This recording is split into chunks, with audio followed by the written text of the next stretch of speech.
What it do, YouTube, and welcome back into the Hollywood Rip studio for episode 12 of the Hobby Headquarters. You know, some weeks it's a little thin, but this ain't one of those weeks. This is one of those fully loaded nacho cheese fries types of weeks. World Series, $1 million auctions, new releases, and so much more. Thanks for joining us. As always, I'm Mr. Hollywood. That's Joe Nasty to my right. But let's start with the biggest stage of them all, the World Series. Of course, as you all know, just wrapped up on Wednesday night. Wednesday night. The Dodgers were able to get by. I shouldn't say get by. The Dodgers were able to smoke the New York Yankees by a score of 4-1. I will say, I am shocked that the Dodgers won the World Series. From going into this playoffs, and then we talked about it a lot. I was shocked that they won the World Series. What I was more shocked by, are the Yankees actually this bad? Because that was like an all-time horrific performance in a World Series from any team I've ever seen. Like, especially one with pinstripes on. Yeah, like were the Yankees that bad, or was the AL just that bad? Like the whole AL. The Yankees, they were not deep enough. They played horrific defense. Yes. Their rotation was top heavy. The rest of their starters were ASS for the most part. Their pen was good, but that's just about it. Yeah. Freddie Freeman won World Series MVP after hitting 4 home runs, including that Game 1 walk-off grand slam. Easy decision. Became the first ever player to homer in 6 straight World Series games between Atlanta and Los Angeles. And then we found out on top of all of this, we all knew he had a high ankle sprain. Yes. But then we found out on top of all of this, Freddie Freeman was also playing with broken rib cartilage. Oh, that sounds terrible. I don't even know how you break cartilage. But it was on a swing, right? But he did. Yeah. By the way, the kid who caught Freddie Freeman's walk-off grand slam was a 10-year-old. We'll put a picture on your screen. Who didn't even know that he was going to the game. His parents told him he was going to a dentist appointment. Ends up catching Freddie Freeman's grand slam walk-off home run in Game 1 of the World Series. Absolutely insane. Yeah. I mean, I've seen so many posts like, oh, what a shocker, the billion-dollar team wins the World Series. And look, normally I would say, yeah, I kind of agree with that. I get it, right? But you have to keep in mind that 500 million of that billion was hurt and not playing in this World Series, right? I mean, you think about the arms that were down, that LA was down. LA went into this with a 3-man rotation. When you go into anything with a 4-man rotation, it's considered like you're in trouble. Like, yeah, you're in trouble. This was a 3-man rotation and by the way, all 3, for the most part, have been very inconsistent. Yeah, they all had huge question marks. The whole year, you know? Mm-hmm. This was a shocker to me. And the fact that the Dodgers are going to come back next year and be probably twice as good. Their roster will be twice as deep. Yeah. And their pitching will be even better. Man, this is looking like this decade could be a Dodger blue decade. What are your thoughts on what was a very one-sided World Series? Yeah, it's really interesting. And look, that was the point of the contracts that they signed. It's like they want to continually be putting up trophies. I'll work backwards to forwards on the notes that I put together to sort of piggyback on what you just said. Yeah. Because we, a week ago, literally, talked about, what are the advantages? Who's got this leg up? And we said the Yankees' advantage was the rotation, just by the sheer fact that they knew the 4 guys that were going to go in. Dodgers didn't want to do a bullpen game.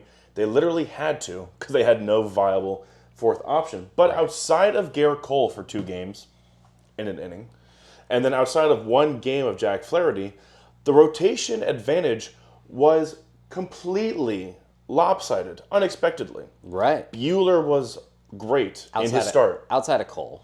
Outside of Cole. And then Yamamoto was probably the most dominant performance out of any starter of the World Series, arguably. So, there was that.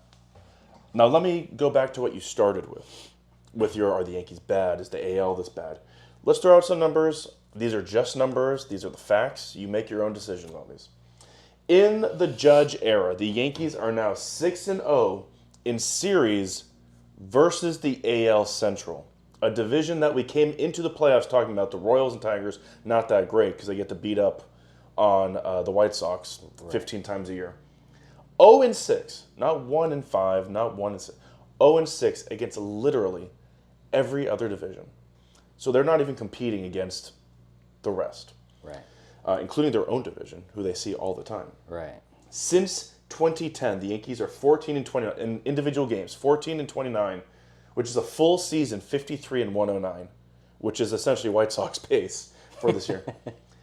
Not quite. But it's up there, which is really saying something. Yeah. Now, I'm going to answer your question with another question, and it's really weird because you're like, were the Yankees this bad? In this World Series, the Yankees had a higher batting average, they had a better on-base percentage, they had a better slugging percentage, and they had a much better on-base plus slugging, OPS. They hit 9 homers compared to the 7 for the Dodgers. One was massive, obviously. Mm-hmm. They walked 27 times compared to 19 for the Dodgers. However, and I think this was the difference, along with the defense, the Yankees struck out as a team 44 times offensively. The Dodgers only 34 times. Mm-hmm. And the defensive comparisons, like we said, wasn't close. The article came out this week. The Dodgers scouting report was, put the ball in play, the Yankees will barf all over themselves, which is exactly what happened, essentially. Mm-hmm. One team made the plays basically only when necessary, and the other team squandered every single opportunity. And I think that was the difference. Because I think the margin was actually much closer than it feels like in a 5-game series. But the difference was just like flat out playing fundamental baseball. Right. As weird as that is to say in the World Series. Right. Yeah. I mean, it doesn't usually, in a stage like that, it doesn't usually, sure, every now and then you have like a crazy, inexplicable error happen, something like that. It's the playoffs. But like you don't have 3 in a row in the same inning within 5 minutes of each other. Yeah. And all the mental lapses too. Like physical collapses are one thing because we're all human. Yeah. But there were mental like decisions. Like Volpe didn't have to throw to third. Cole could have just sprinted to first base no matter what. Well, he broke to first like he was going to. Initially. Yeah, I mean, crazy. And Judge took his eyes off the ball. Right. Coincidentally, Ohtani, I don't know if you guys remember, but Topps now had that 50-50 card of Ohtani. His 50-50 home run, stolen base club, 1-of-1 autograph chase. That card, the redemption for that card, we'll put it on your screen now, was pulled the same night that the Dodgers won the World Series. Coincidence? Yeah, coincidence much. Honestly, I don't even know how much I don't even know what that's going to sell for on the open market. I mean, is it like $100,000 card? I don't know. I really don't know. I know someone will pay a lot for it. Yeah. You know why? Why is that? Because someone, transition. Yeah. Someone just paid $533,000 for a Shohei Ohtani 2018 Bowman Chrome hitting version, an orange refractor numbered to 25. It was a BGS 10 with a black label, pristine black label 10. It is the only one in the world. So I know it's numbered to 25. This sold for $533,000, which remember that Topps Chrome Superfractor, 1-of-1 autograph that sold just a month ago. I think so. Maybe. We have like a new Ohtani record-setting for like price every week. So but that was a 1-of-1, and that did $300,000. Right. Yeah. This does $533,000, and that was a true 1-of-1. Yeah. BGS gem, true BGS gem, 1-of-1. Look, I think I understand why this did $533,000. A BGS 9.5 did $130,000 in October of this year, so just a few weeks ago. So I'd probably put a PSA 9 at like, I don't know, 100K maybe, something like that. So if this is the only Black Label 10, which we all know the BGS Black Label 10 is the best condition you can possibly get. It's even 10 times better, or not 10 times better, but it's better than a PSA 10. Apparently it's 5 times better. Yeah, better than a PSA 10. And this pristine 10 did 5 times what a PSA 9 might do. So I think by the numbers to say like, oh yeah, that's did 5 times, I think it's a reasonable price. I just think it's crazy still. I do. I mean, that's crazy. Like, I don't know, man. If I had the wallet that this guy has that bought this card, I'm sure I wouldn't give a crap about spending $533,000. Right. But if it's me, I'm probably just buying like a BGS 9.5 for like 130 grand, in my opinion. And I would rather have a PSA 10 1 of 1 rookie card, which, by the way, one sold last night on Golden Auctions for $27,000. It's a stark comparison. Yeah. Do you have any thoughts on this $533,000 sale of a card that's numbered to 25? This card is numbered to 25. Mm-hmm. Rookie, autograph, flagship, Topps Chrome, Sapphire. It's like $20,000. Why Black Label 10? Yes. Are we paying $533,000? Are we? Oh, we're not. Yeah, well, I was going to say yes. The Like, way that subscribers are climbing, yeah. yes. But my question is, when was this payment made, though? Like, what was the timing? As we always say, it sort of depends on what's happening around Well, I mean, Ohtani at the time. It ended like in the last 24 hours. Oh, for the $533,000? Yeah. Oh, well, then I guess it's on the heels of him winning a trophy, albeit not really hitting too well. Not contributing at all. I know, but like, we know the injury situation. Look, that seems $533,000. I don't know if you know this, but that's over half of $1 million.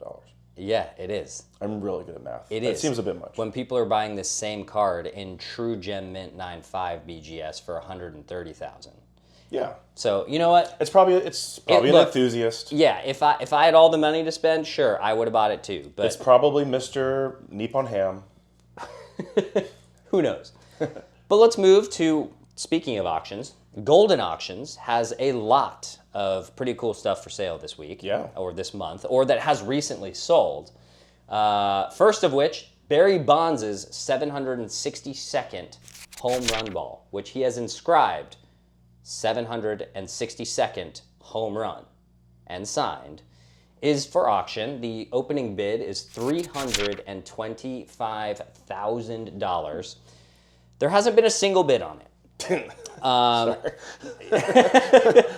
Correct me if I'm wrong, but this is his last home run, right? I was about to ask. That's not the record breaker. That's the record setter. I think it's his last home run. I think you're right. I'll double check, but Yeah. Because the record was 755? Yeah, Hank Hank was at 755, yeah. Although- I think this is his last home run. But it has no bids, and deservedly so. It should have no bids. 1933, Sport Kings signed Babe Ruth card and a PSA Authentic with an autograph grade of 9 did $471,000 this past week. What else sold? A 1903 to 1904 E107 Bresh Williams complete SGC Master set sold for $1,159,000. I don't know if I'm pronouncing that right, by the way, but in case you guys don't know what that is, it was basically a mainstream candy card set from 1903, which kind of paved the way for the T206 Monster set. Of course, the very famous Honus Wagner T206 helped pave the way for the 1914 Cracker Jack set, Gaudy, Topps, you can go on and on. This was the only complete set of this in the world. The most valuable subjects of the set, of course, are Honus Wagner, Christy Mathewson, and Ed Delahanty, and Cy Young. Heard of him. Speaking of Christy Mathewson, a 1903 rookie card, a W600 rookie card, to be specific, of Christy Mathewson, sold for $390,000. I like how you wrote out Christopher Mathewson. on a teleprompter. That's what Golden wrote. All right, quit hating. 1910. Very by the book. A 1910 tip-top bred Honus Wagner, which is like the same image as the T206, in an SGC4 sold for $124,000. Nice. And a 1915 Crackerjack Shoeless Joe Jackson sold for $179,000. Anything jumping out at you from those sales? It's hilarious that no one cares about the Barry Bonds one. That is his last home run. You're correct. Yeah. 762. When I think baseball lore, and you think baseball cards, you think getting in your Cracker Jacks, and you think about Shoeless Joe Jackson. Something about that combination together really jumps at me. The Black Sox, Field of Dreams, all that. Noshing on. What was your favorite Cracker Jack prize? It's got to be the tattoos, right? Yeah, how is it not? Yeah, it's got to be. Yeah. So that's the one. Do they do anything other than tattoos? I shouldn't even be saying. Yeah, they did. Well, they used to do cards, obviously. They did. Yeah. I was going to say, did they ever get bouncy balls? But that would be very unsanitary. Didn't they do like little rings and stuff? Yeah, that's what I thought. Yeah. Or like little spinny tops. Yeah. Maybe? Yeah, maybe. Yeah, so the combo of Cracker Jacks. We got to get some Cracker Jacks next time. Dude, they're so messy. They are. You said that's $20,000. You want me to be eating tasty. Cracker Jacks with next to that? Yeah, it's encased forever. Just wipe my hands on You're that. Good. Speaking of not which, totally unrelated, but a lot of new releases this week. Allen and Ginter baseball.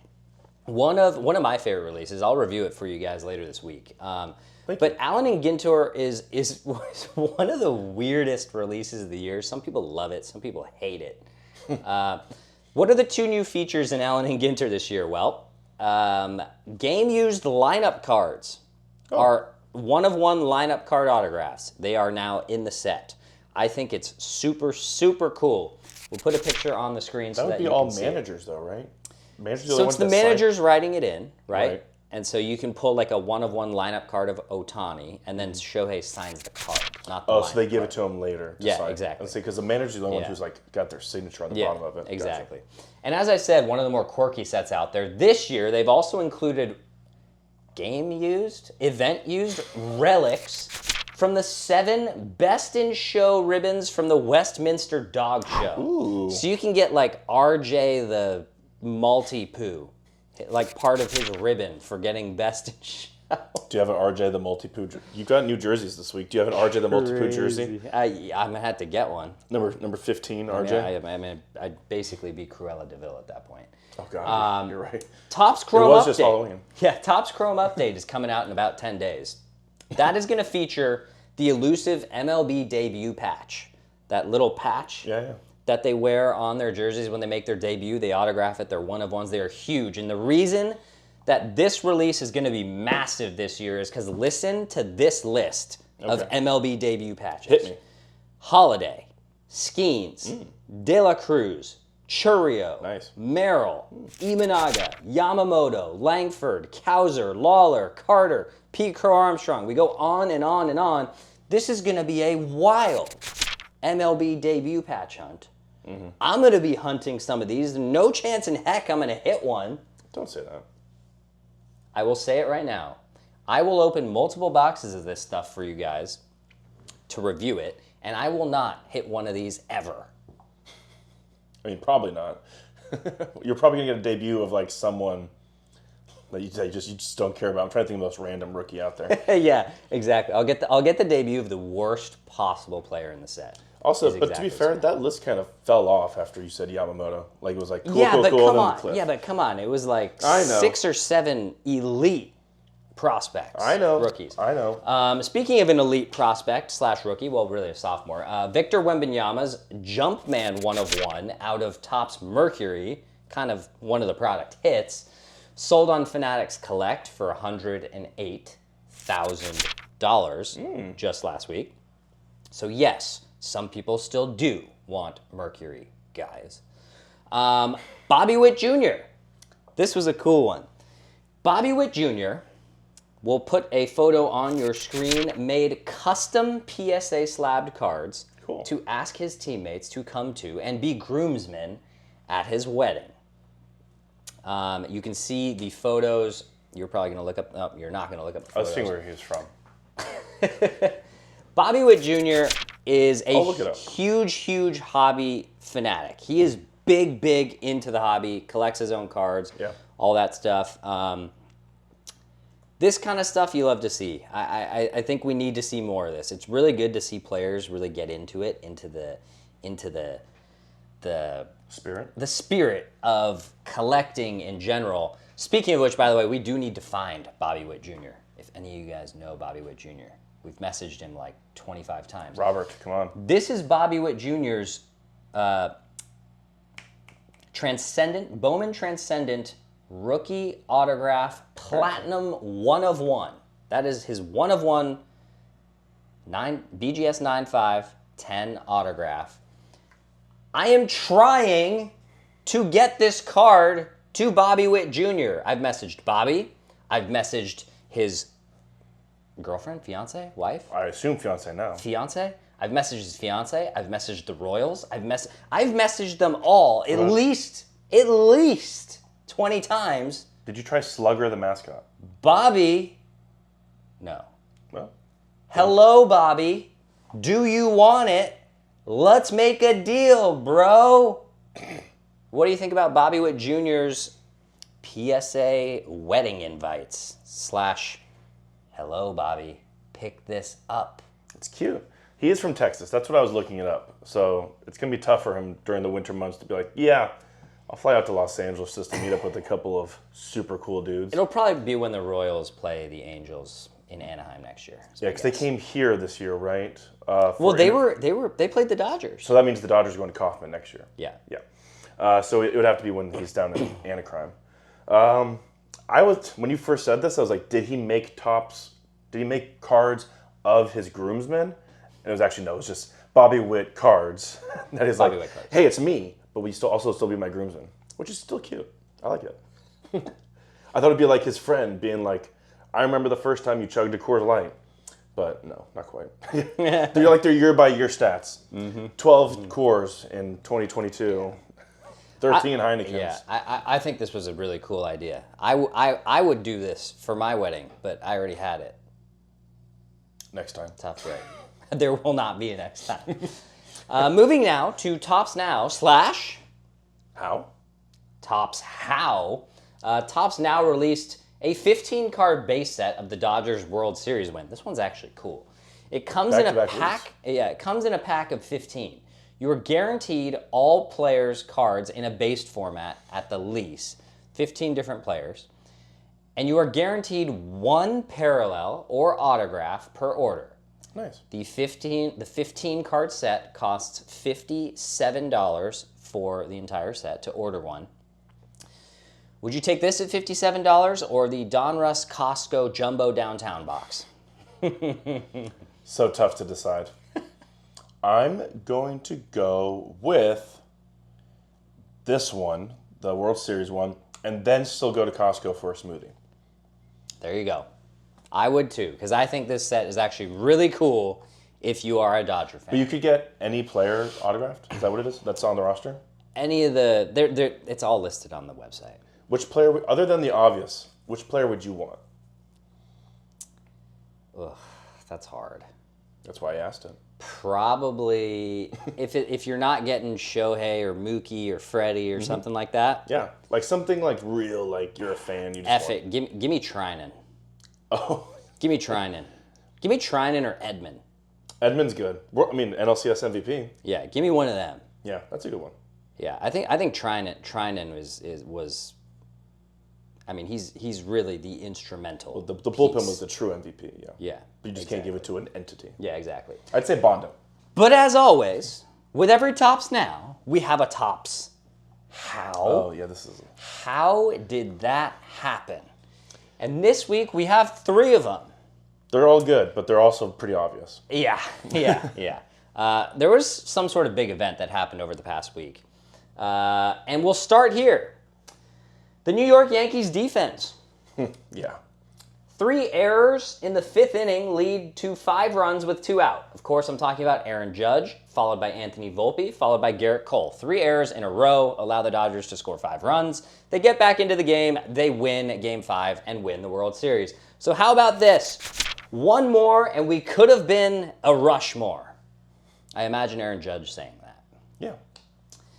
He's so big. He is. One more error and they would have been a Rushmore on this card. As far as I'm concerned, this is the baseball error gaffe Rushmore of the World Series history as it is. More than Buckner? Because that was a singular event. Yeah, because this clinched a World Series that's true. loss. Moving on to Topps How, card number 2. Guess what? Guess who's back? So nice, I'm on it twice, ladies and gentlemen. Aaron Judge, center fielder of the New York Yankees. He hit 181 in the World Series and, of course, made the first error to start that 5th inning meltdown. So what better than a 1-of-1 Topps How card commemorating Aaron Judge's horrific performance in the Fall Classic. Underrated part of that play. Also didn't recover in time enough to throw out Kike at second base on a force play. Right. Not even on a tag. Right. Yeah. Kike wasn't even halfway. He was standing like a third off the And first. he was breaking back to first. His Right. momentum was going the other direction. Yeah, no. Crazy. But because it was World Series week, we do have a third. We have to Topps milk the baseball while we still got it. How about we talk about Shohei Ohtani? I know this killed you. Standing there, holding his World Series trophy on that private jet. Well, Shohei hit 0-47 in the World Series. He went 1-for-21, but won it anyways. Of course, Shohei had that shoulder subluxation, so obviously he was not 100%. But still, you know what Shohei would write if he would sign this card? Well, number one, if he knew how to write English, which I don't know if he does. But I bet he does. the key is to have 3 MVPs on your team. Yeah. When one MVP goes down, would you look at that? We have 2 more. Yeah. And that was the difference. Part of the difference in this series because Mookie and Freddie crushed it. Mm-hmm. Any last thoughts on Topps How?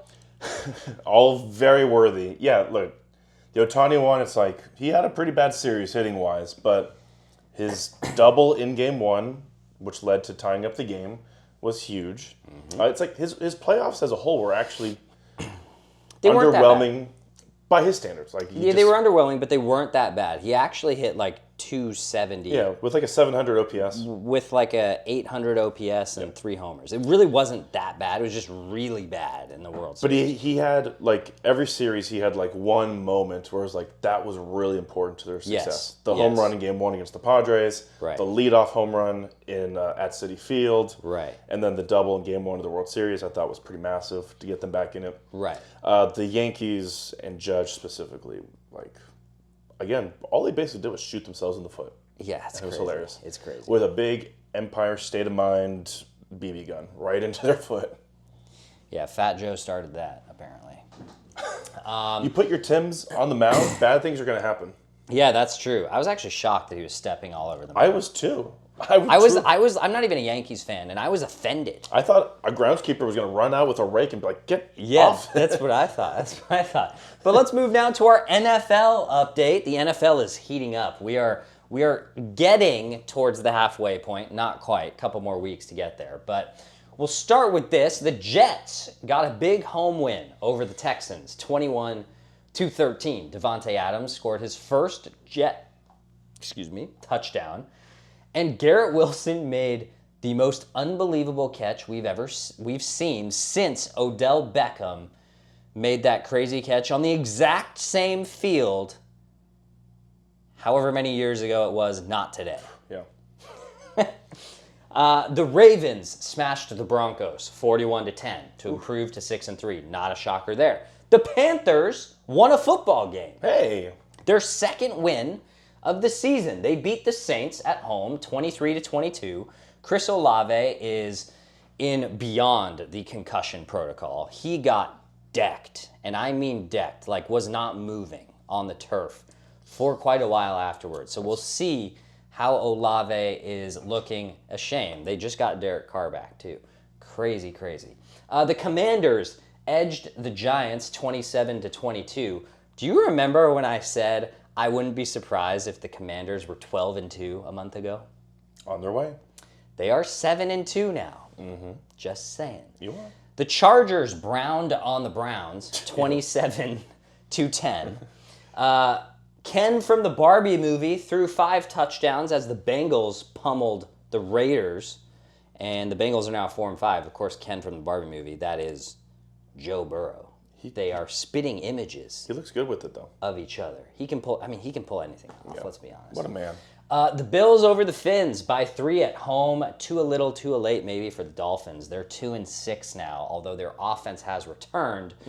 The Falcons over America's team, who are now just 3-5. You know who Jerry Jones kind of reminds me of? Who's that?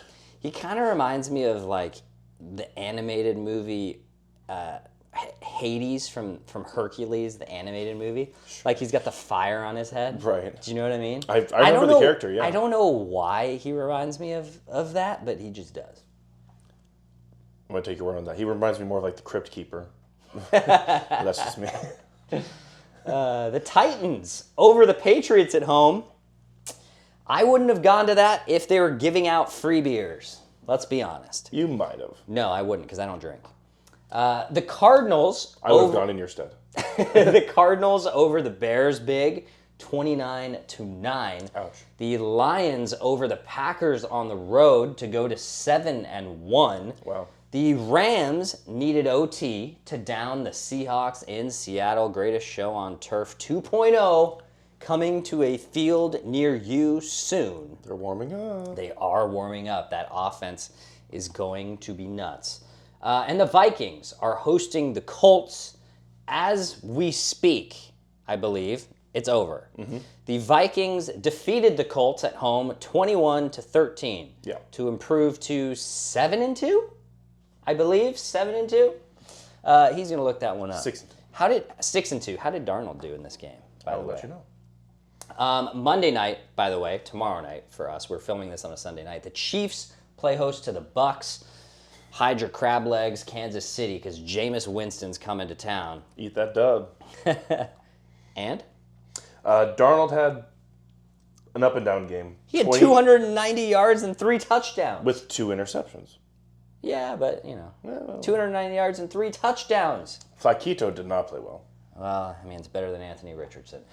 Moving on. Because he played. Because he played. Moving on to our NBA update, the Cleveland Cavaliers and the Oklahoma City Thunder are the only 2 remaining undefeated teams. The 2 teams the NBA definitely wants to see in that situation. Yeah, exactly. 7-0 and 6-0 respectively. The Lakers, who are 4-2, I think, are allowing 119 points a game. It's only a matter of time before they're under 500. Yeah. Denver is struggling with Russell Westbrook. Shocker. We talk about it every week. Dude is shooting with beer goggles on.